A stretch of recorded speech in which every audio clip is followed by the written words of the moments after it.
Hi friends, ఈరోజు మళ్ళీ మీకోసం ఇంకో రెసిపీతో వచ్చేసాను. అదేంటంటే పన్నీర్ కర్రీ అనమాట. ఇలా ఒకసారి ట్రై చేయండి, చాలా బాగుంటుంది. 2 మీడియం సైజు ఉల్లిపాయలని చిన్న చిన్న పీసెస్గా కట్ చేసుకొని దాంతోపాటు 3 స్పూన్స్ ఆయిల్ సరిపోతుంది.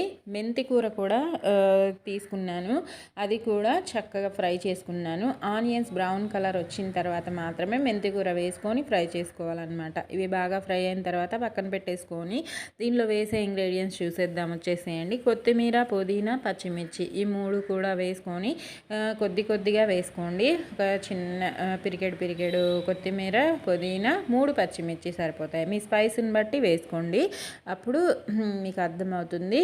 ఈ టైంలో వేసేసుకొని మనం ఫ్రై చేసి పెట్టుకున్న ఉల్లిపాయలు, మెంతి కూర, ఈ 3 ఇంగ్రీడియంట్స్ కూడా వేసుకొని పేస్ట్ లాగా మిక్సీ పట్టుకోండి. పేస్ట్ లాగా వాటర్ వేసి మిక్సీ పట్టుకొని పక్కన పెట్టేసుకోండి. ఈ కర్రీ కోసం నేను పన్నీర్ కర్రీలో ఎప్పుడైనా బటర్ కానీ నెయ్యి కానీ ఉండేలా చూసుకోండి, టేస్ట్ ఎన్హాన్స్ అవుతుంది. ఓకేనా? ఆ బటర్ వేసిన తర్వాత పేస్ట్ కూడా వేసుకొని బాగా ఫ్రై అయిన తర్వాత అల్లం వెల్లుల్లి పేస్ట్ కూడా వేసుకొని 2 యాలకులు, 2 లవంగాలు, 1/2 ఇంచు దాల్చిన చెక్కలు 2 వేసుకొని లో ఫ్లేమ్లోనే చక్కగా ఫ్రై అయ్యేంతసేపు ఫ్రై చేసేసుకోవాలి. ఈ టైంలో మసాలాస్ అన్నీ ఈ టైంలోనే వేసుకోవాలి. పసుపు హాఫ్ స్పూను, జీలకర్ర పొడి అనమాట, ఇది 1/2 స్పూను. దాంతోపాటు ధనియాల పొడి 1 స్పూను పెద్ద స్పూన్తో. దాంతోపాటు కారం అన్నమాట, కారం 1/2 స్పూను, ఎక్కువగా అవసరం లేదు. పన్నీర్ కర్రీలో ఎప్పుడైనా కారం తక్కువగానే ఉండాలి, మరీ ఎక్కువ స్పైసీగా ఉంటే తినలేము, టేస్టీగా అనిపించదు. ఇదేమో గరం మసాలా పౌడరు 1/2 స్పూను సరిపోతుంది. లో ఫ్లేమ్లోనే చక్కగా ఫ్రై చేసుకోవాలి. మిరియాల పొడి వేసుకోకండి, నాకైతే వేసుకుంటే మరీ ఘాటుగా అనిపించింది. వేసుకోకుండా స్కిప్ చేస్తే బాగుంటుంది అనిపించింది.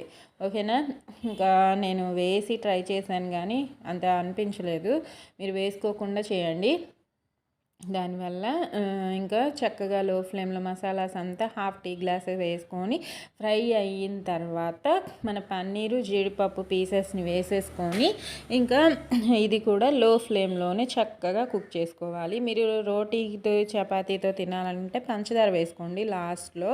దీనిలో పెరుగు కూడా వేసాను, ఒక 2 స్పూన్స్ అంతా.